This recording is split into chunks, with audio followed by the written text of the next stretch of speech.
Hey, welcome into the round pen with Duke here. The saddling video I did was 2 days ago, so today's the third day that he's had a saddle on. And I've got 3 or 4 different things I think I'm going to work on today, and we'll just see how each one of them goes. One of them is, I mentioned the other day, I'm still not happy with how well he leads.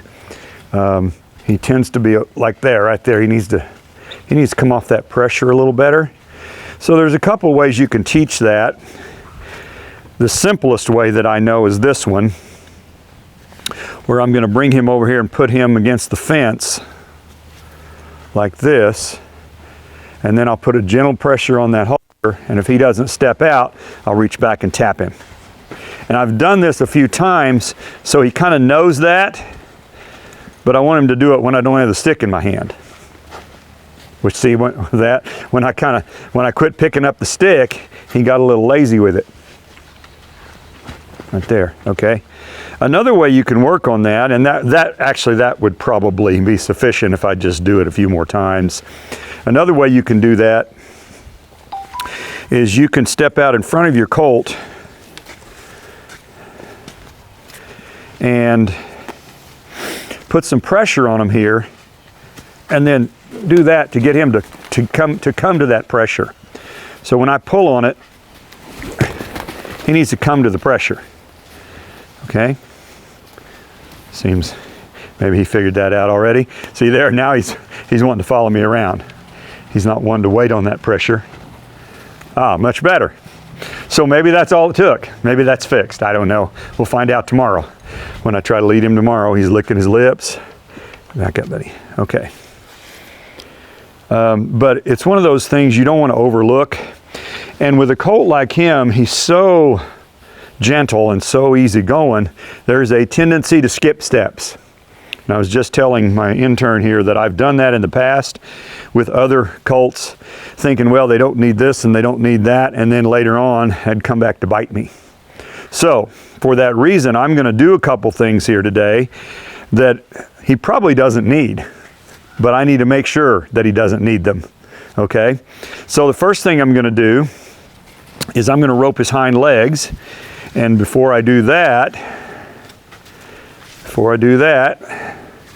he's just getting a little bit goosey because he's so gentle. He's not used to being kind of told what to do very much. So now that I'm telling him what to do and you know, swinging that stick and string around a little bit, he got a little bit bothered. So let me do this and calm him down.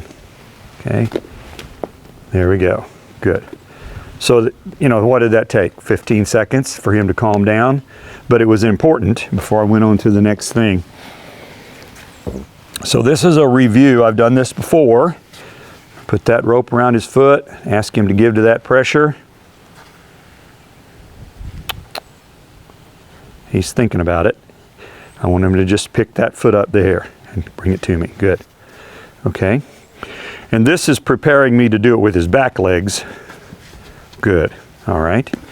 I do this a lot, but frankly, most of the time I don't put it on the videos because I know it's a little boring and tedious. So a lot of times I'll cut it out when I'm editing, but it's still pretty important. It is important. Good. For a lot of reasons. The main reason he just needs to learn to give to pressure, no matter where that pressure is on his body. Okay? All right.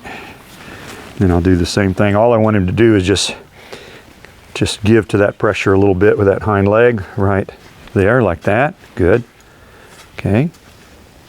And you should be able to almost kind of lead your horse around by their foot there. All right, good. So that's pretty good. Like I say, I've done that before. I just wanted to double check it and remind him that that pressure is not a big deal. Okay.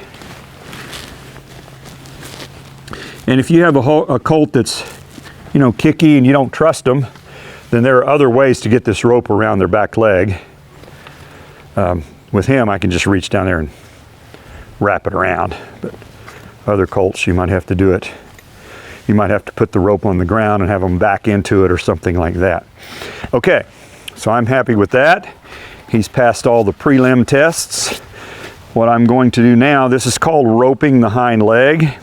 Roping is a very loose term when I'm doing it.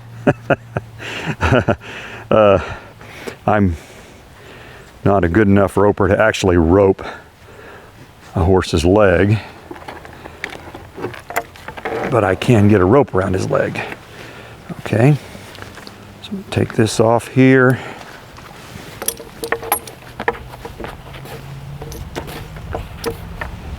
And honestly, I don't expect this to be a deal with him. You know, you never know until you do it. So I'm just gonna ask him to pick up that back leg, put that lariat around his fetlock there, and ask him to move off.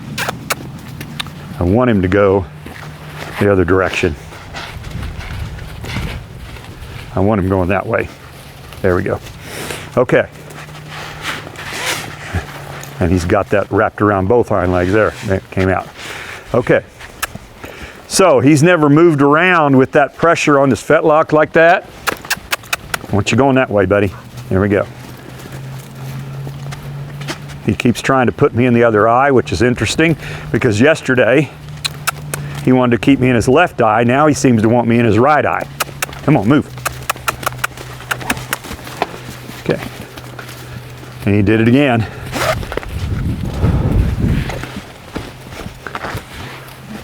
There we go. Okay, and he kicked it off because I didn't have any pressure on the rope. Interesting. So, you know, I don't know what that's about. I've actually never had a horse do it that way exactly. I'll tell you what I'll do. Since it's not that big a deal, I'll just go to the right hand leg, to his right hind leg.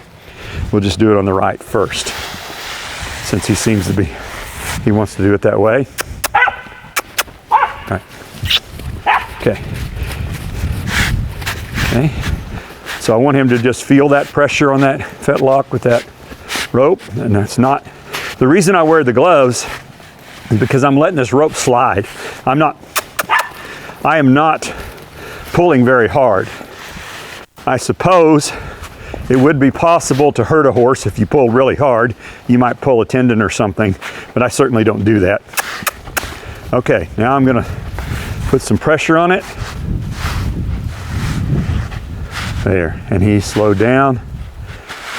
Good boy. Good boy. Okay, and most colts are gonna panic right here and start kicking pretty hard at that rope. And I've got other videos of doing this with other horses. Almost all of them will kick pretty hard when you first do this. He's not kicking. He's just trying to ignore it. I want him to stop. And he might try to stop right there where the camera can't see him because the horses are right there and he feels more comfortable. He feels more comfortable standing right there where you guys can't see him. Okay. All right. Woo. And I want him to just give to that pressure and pull that leg back like that. Nice. Okay. Good. Good. And this is extremely valuable because someday this horse might get some wire wrapped around his leg out in the pasture. Okay. You don't want to, you want to try to prevent that, but stuff happens, you know. There's all kinds of reasons. I had a Mustang a couple of years ago who I just turned him out in the arena to run around, you know, just turned him loose to run around in the arena, and he rolled and got all 4 feet caught in the panels of the arena. So same kind of thing, not quite as dangerous as barbed wire, but still, I had done this with that Mustang quite a bit, and I had actually laid him down several times.